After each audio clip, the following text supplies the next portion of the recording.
All right, how is everyone doing? I'm Rich CELENZA. Thanks for tuning into the Rich CELENZA Show. WTF are you talking about? And what I want to get into today is I'm going to actually name it, What Was It Like Living in a Children's Hospital? And a lot of people may be like, what the hell are you talking about? So if you know me, I have two daughters. One actually, when she was younger at 1 year old, had biliary atresia. I think that's how you pronounce it correctly. She had a liver disease, and she had to have a liver transplant. This is the late 90s. And my other younger daughter has type 1 diabetes. Go figure, right? Anyways, but so I'm going to go back to my late 20s when I had my first daughter, when I couldn't have been more excited. I was waiting for my two daughters to come into my life. I even wrote about it in my high school journal. It was really weird. And first I thought I was going to have, I always thought I'd have twins, which my ex-wife ended up getting pregnant with twins, but we lost them later in the pregnancy. We lost one and then another one. It's called a fading twin. So I was kind of devastated, and the doctor said, we don't know if she's going to ever have kids again. It was kind of a fluke. She got pregnant the first time because they always said she wouldn't get pregnant, which I'm going to tell you something. If you listen to doctors a lot of times, they are incredible. But other things, when it comes to certain things, they said my ex-wife would never get pregnant. She's always pregnant, that bitch. She even had a couple kids after me. She's hilarious. She had kids in her 40s even, a couple boys. So she can get pregnant. That I can assure you. And a lot of women, if you're stressing over not being able to get pregnant, just relax. Even in whatever they say. If it happens, it happens, I promise you. And I even told, even before I got married, they said she'd never have kids. And I said, oh, we'll adopt, right? Whatever. And two of my close friends ended up adopting. That we thought that they were going to be able to have kids, and we weren't. And then the reality is, because of certain situations, they weren't able to, and we were. That's life for you, right?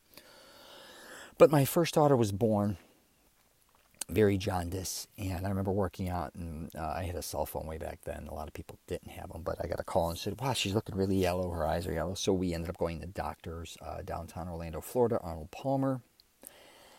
And we found out she was sick. So she had something wrong with her liver.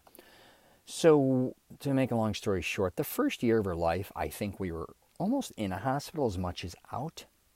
It was very emotional. And it took a toll on me emotionally and physically. I think I lost 50, 60 pounds. That was the only year that I really didn't work out. I just lost the year. And I was doing really well financially. It was probably, some of the best times of my life. I was able in my late 20s to start buying everything I really always wanted. I worked really hard, and I was married to a very smart, intelligent, professional. My ex-wife's very a genius. I mean, she's great. And things were going well. I ended up buying a house on one of the largest golf courses in the United States, gated community. I ended up getting a Rolex, all these things, Cadillacs, Lincolns, trucks, whatever I wanted. I could go wherever I want. I was going in and out of Vegas. I even had my honeymoon in Vegas, got married in Chicago. And this happened. And then my daughter got very sick. So the medical bill started to, accumulate, huge. But we had a huge baptism for my daughter downtown Chicago at the Knickerbocker. It's across the street from the Drake. Beautiful hotel. And we went in, and we were starting to have problems, and I finally had to say to the doctors at Florida, I said, I want to know. Well, actually, my ex-wife was the one who set everything up, I should say. She was amazing. But we had some meetings with the doctors, and I said, we came to the agreement, you can't help my daughter. Who is the number one team in the United States or in the world? I don't care. Where they're going to help her. And they said, well, the best team is in Boston. And I said, well, then that's where we're going to go. But they said, hey, the best doctor's at Chicago, at Children's Memorial Hospital. I said, well, then that's where I'm going to go, because I'm from Chicago and I want the best doctor. So we set the meeting up, and when we went in for baptism, we walked in, and it was I want to say 14 doctors lined up in a row, and they already had her test results. We had her in our hands, and we walked in, me, my parents, my in-laws, everybody. And they grabbed the baby, and the main doctor was waiting there. He looked at her, and basically they said immediately, which I liked, they're like, let's go in a room. Your daughter needs a liver transplant. Now, this goes back to the late 90s when the only person I knew was Mickey Mantle. And I remember hearing that Mickey Mantle had a liver transplant, and I said, he's going to be dead in a year or two. Because I'm like, they haven't perfected that. And he did die. And to prove my point, I went out and got a signed thing by Mickey Mantle for my cousin, when he was alive. And I said, this is going to be very valuable because he's going to die. That was what I thought, and it happened. I was kind of in shock. They said, yeah, you're going to have to have your daughter, we're going to give her a liver transplant. And I was like, holy shit. So they were talking about getting a piece of my liver. The only thing was my ex-wife was still pregnant with my second daughter, Demi. So the thing is, they didn't want to risk me getting sick, because if they took a piece of my liver and I got to help, and then we have one daughter say it doesn't work, we have a sick daughter, something can happen to me physically, we don't know this next child, we don't know what's going to happen with her, they didn't know what was going to happen with my ex-wife. It was a fucking fiasco. So we decide we have to have the liver transplant. We're going to Chicago, so we set it up, and then they call us, and then we had to be prepared to fly immediately, first class, or get on a private flight to Chicago. At this point, we didn't move to Chicago, so we get the call one night, and we jump in the car. We all go first class. I get us on a plane. We go all the way there. She's not allowed to eat all night. She's starving. She doesn't know what's going on, my daughter. The stress on my ex-wife was unbelievable. She's pregnant, 8 months. We're flying to Chicago. We get there. They pick us up in an ambulance at the hospital, rush us there. We get there and get her prepped, and they come out after we were thinking she's actually in the procedure. They come out and go, we rejected the liver. It was too fatty. I was like, holy shit, we got to do this again. So then me and my ex-wife said, we have to move here eventually. We're not going to be able to go back and forth. Also, when we get here, we're going to need this team to oversee, and we have to make this life-altering decision right now. It's not easy to do when you're having hundreds of thousands of dollars in bills coming in on, medical. It's unbelievable because a lot of things are in network, they're not, all these things. So we decided we're going to sell my house. We're going to do everything. We're all going to have to change our jobs. And what was not, on one end, I have a lot of family, including my mother in Chicago, which was very wonderful. They even had a huge benefit for my daughter. They raised like $40,000 for it. It was amazing. So we then go back home. The same thing happens. We get the call. And then when we went back, we started packing and preparing to move out of our house. I think one of the guys from one of the boys bands in Orlando, Florida, one of them, their parents ended up buying my house, which is kind of funny, I heard. I let my ex-mother-in-law, she dealt with real estate. I had too much on my plate at that time. So we flew back to Chicago. She had her transplant surgery, and it went really well. They said she did great. We were like, oh my God, thank God. But after a few days or a week, she caught RSV and rotavirus. So what we thought we might get out in 2 to 3 weeks back then, I ended up being in there for a couple months. And between being in the hospital so much, even with her other previous, I think she had 2 surgeries before. We were in there for months at a time in Orlando, going back and forth to our house in the hospital. I didn't, at that point in time, I had to actually throw my ex-wife out of the hospital, and the doctors had to come in and say, listen, because of the stress and everything, she was getting ready to have another child. And it was just taking a toll on her. And she refused to leave. And then I ended up having to get a Hyatt. I stayed at one of the hotels, a beautiful, I'll think of the hotel later. We stayed there for a couple months. I got a suite, Embassy Suites. We got a suite downtown Chicago for a couple months. My ex-mother-in-law worked that out because she was in the hotel industry and helped us with that. But my ex-wife was very stressed. And I was actually... unless my mother came, I never really did anything with my ex-wife at that time. We were just, trying to take care of our daughter. And I don't know if it's just unbelievable when you go through something like that. It makes you stronger or weaker. In our case, it made us stronger. But then one situation happened with my ex-wife where I went to finally go have a meal with her. We went to a Greek restaurant, and I looked at her. She goes, oh my God, I think I'm going in labor. I'm like, really? She goes, I don't feel good, and this and that. I'm like, did your water break? No. So I rush her she's like, I got to get to a hospital. So we take her to Northwestern, and she's like, I don't feel good on this. And then I told her my situation. I said, I got a daughter actually that just had a transplant. I don't know if it's stress. I don't know what's going on. And I was starving. I haven't eaten in like all day. And they said, okay, we'll take care of her. Relax, whatever. Go grab something to eat and we'll take care of her. I come up, and I guess she passed out. And I remember like it's yesterday, they walked up to me. All of a sudden, they're like ripping my ex-wife's clothes off. They're putting IVs in her. They're screaming. Doctors are surrounding her. And they said, well, here's your option. We have two options. One is we're going to induce labor, which is going to most likely put your ex-wife into shock, and we don't know what will happen with the baby. Right? But that's one option. Or we just work on stabilizing your ex-wife right now and doing the best we can with that. And I said, here's the deal. I told him straight out, if my second daughter is born and I have a sick daughter, they are not going to grow up without their mother. I said, you stabilize.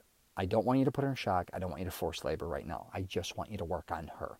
They're like, well, that can also take a toll on the baby. You could lose the baby. I says, I don't care. She's a strong woman. You take care of her. It'll all fall in place. They said, that's what you want to do? I said, absolutely. Thank God. After, I don't even know how long it was, an hour or two or whatever, they stabilized everything. Right after that, though, they said, you're going to have to induce labor once we got her back. I guess she went into shock herself.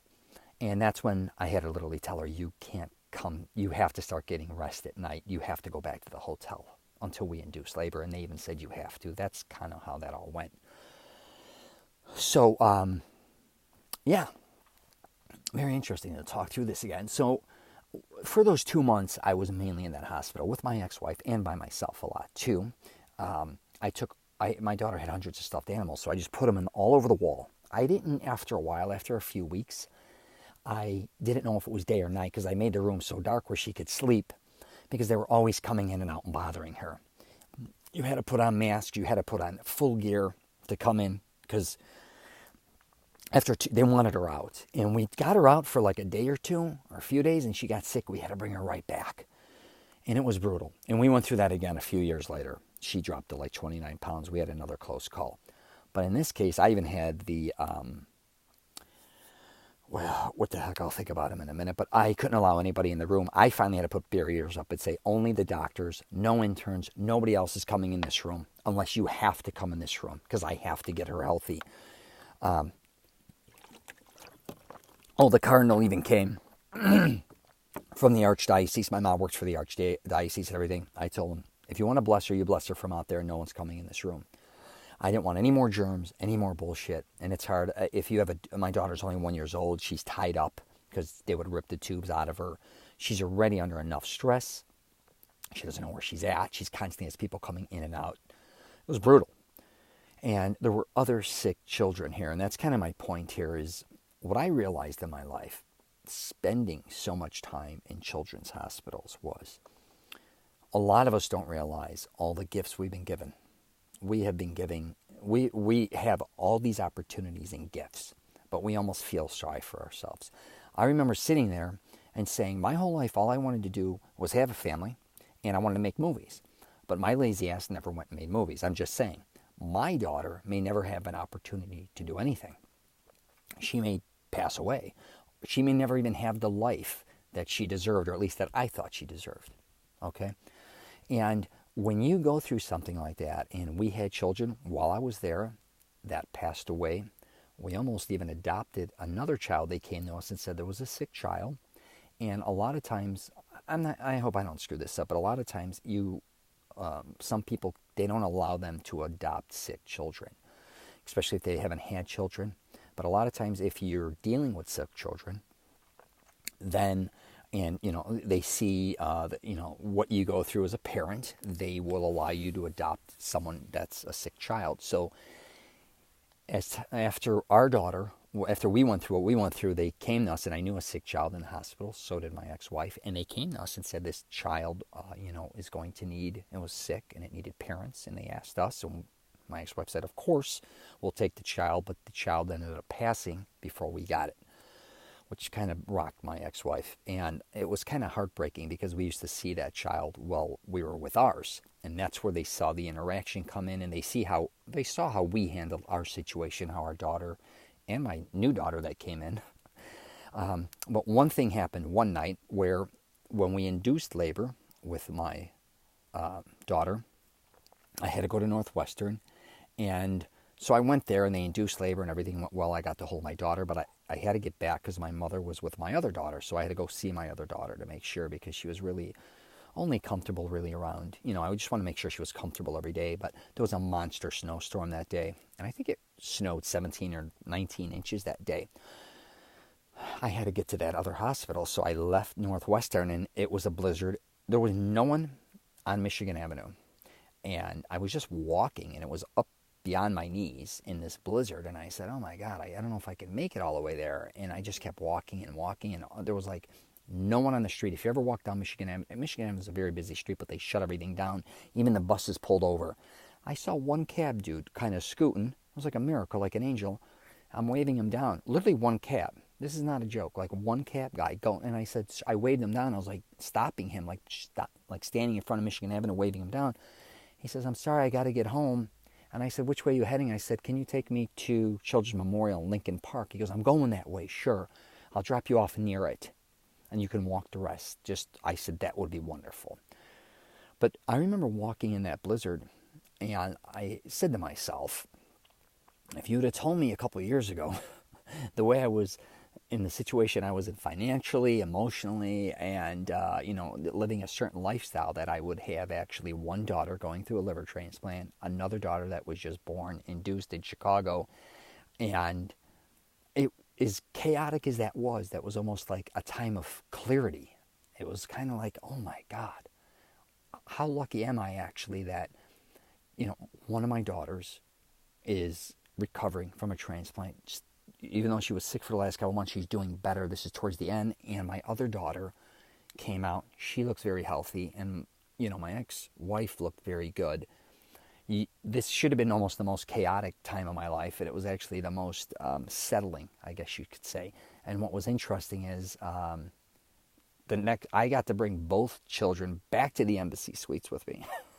What are the odds of all that? Having one child officially be done, not officially, but I could get her out of the hospital after a couple months, and then the other one being born. But what happened was I got very sick. I very seldom ever get sick, but I lost like 40 pounds at that point, and then I couldn't go home with them because I started to cough, and I very seldom ever get sick, but I started, and my ex-wife had to take both of them to our new home that we were renting in Addison. So she went. Thank God my Aunt Barb helped, but I had to go with my mother.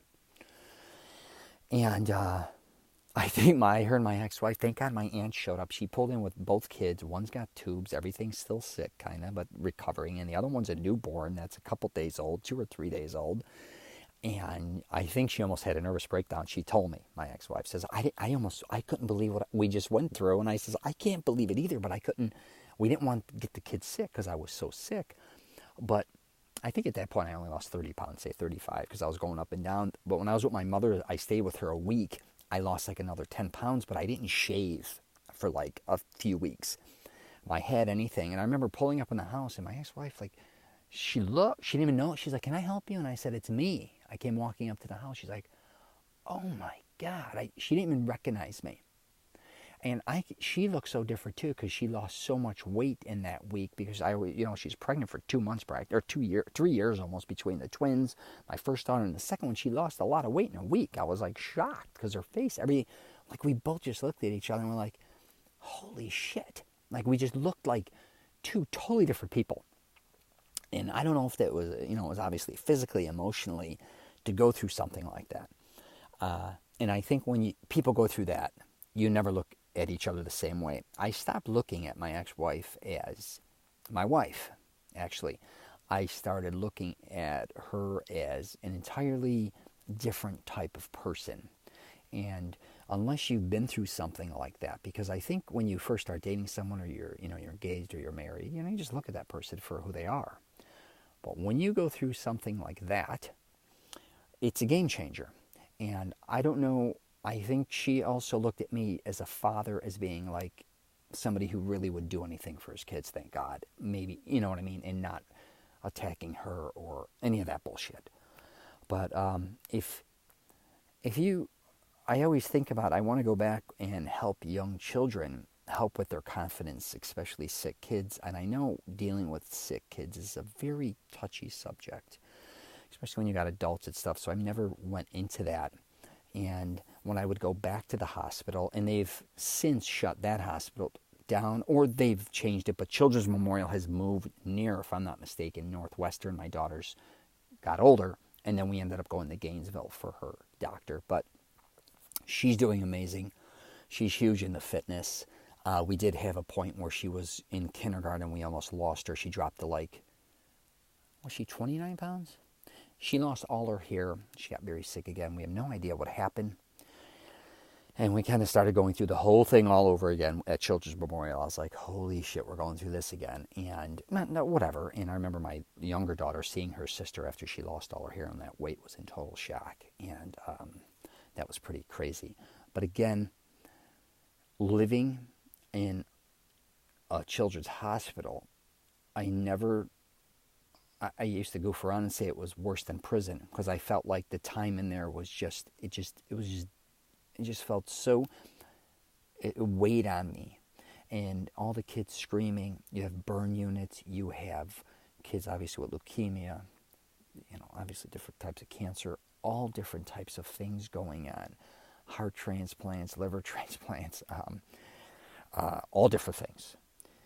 And I remember when I got home, and it didn't hit me till maybe a couple of years later when I was by myself.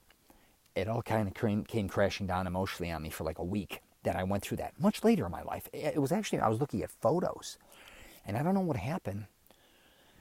I just couldn't believe that I kind of went through that, but I wasn't. My daughter was. But going and living I guess you could say I was living there for a while, or just spending so much time around sick children.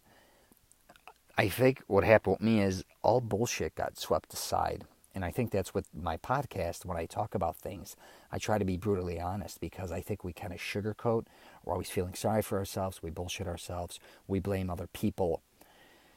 You go to a children's hospital, you go see sick children, and you're truly around that. It's a life-changing experience. I don't know if that was a blessing or a curse. I used to think God was when you're younger, you're like, oh my God, God is putting, is he testing me? Or is it because what I did in my past, he's taking it out on me and my daughter? When you're a stupid ass, when you're younger. But now I just look at it like that was something I went through in my life that taught me how to be tolerant, taught me how to be, I think also, tougher on one end, but on another end, kind of softer, if that makes sense. But if you have a sick child, I'm going to tell you one thing, and this is the one thing. Don't fuck around.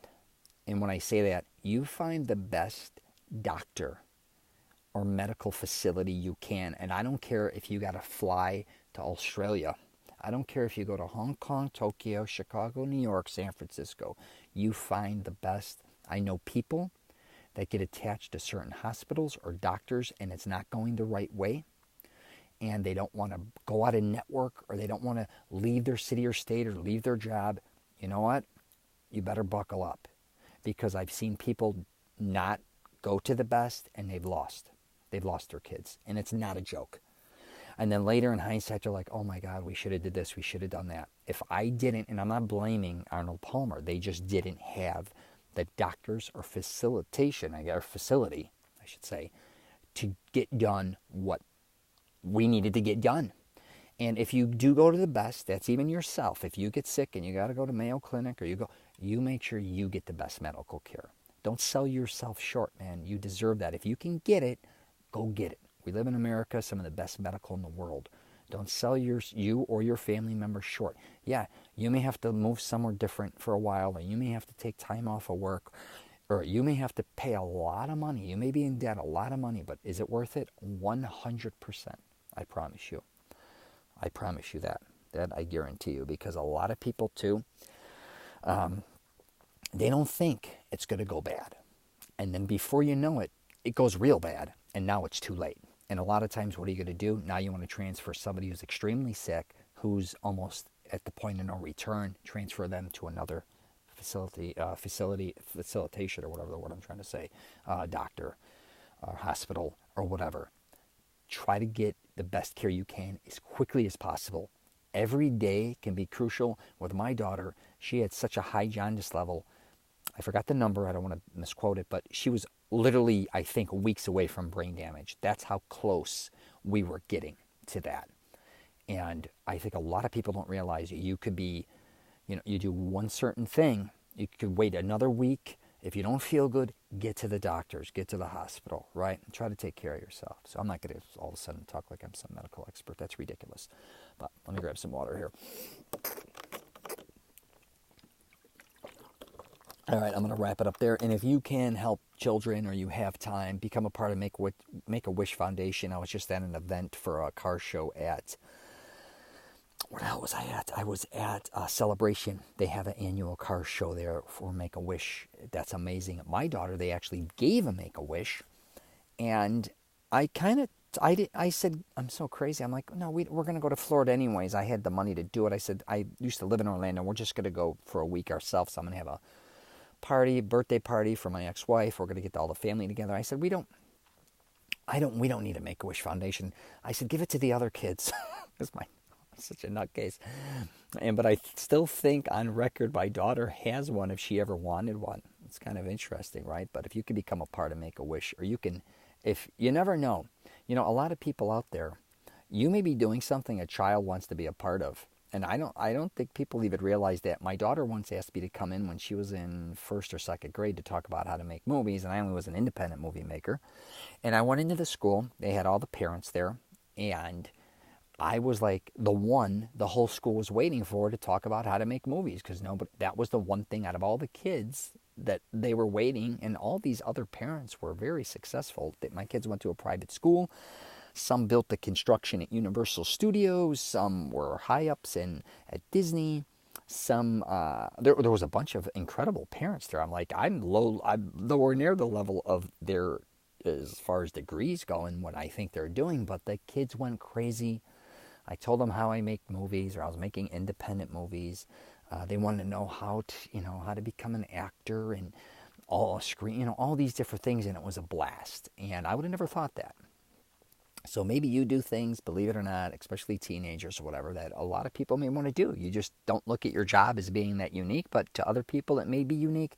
I get making movies is kind of a fun, unique thing, because everyone, for the most part, likes that. But as teenagers or whatever, everybody's got to be something in their life, and you don't know what they like. So, all right, I'm going to wrap it up there. If you get a chance, check out my YouTube channel, just by my name, Rich CELENZA.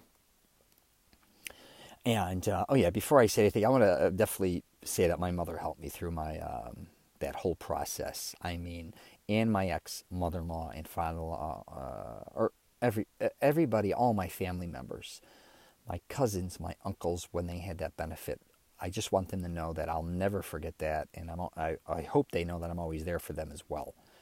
Maybe I didn't mention them enough, but truly, to have an incredible family go through what I went through and help me go through everything I went through was amazing.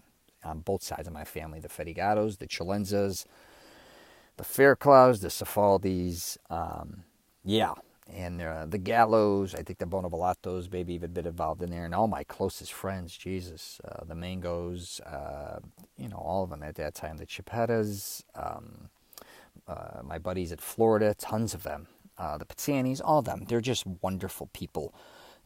So, anyways, I just want to mention that. You can also find me on, what am I on? Instagram, LinkedIn, Twitter, Facebook as well. And, And I have a Mastering Self-Confidence program. Not sure if it works within this scope, but if you're a husband or you're a guy who has who's going through something with their children, feel free to reach out. I'll try to give you all the advice that I can. I'm not going to, obviously, it's not to charge you for my program or anything, but if you're going through certain things or you need advice, I'm here for you. I know it's been 20 years later, so things have changed unbelievably, but I can only help you with what I went through as far as, what I think would work maybe best for you, or at least give you some advice. And you're not alone. There are hundreds and hundreds, thousands of sick children out there and parents dealing with all different types of illnesses. So I know a lot of us have family members, including me, that are going through many different things with their children. And be patient and always be thoughtful. And it really always helped. My mother does that still to this day. She helps tons of my family members. She was involved with the nuns, with hospitals, and all that stuff. And she used to have a St. Joseph table every year. I think it was more for celebrating my daughter's success, or like because she made a promise to God. But yeah, all that stuff. It's great stuff. All right, I'm going to leave it there. Take care, and if you're traveling, safe travels.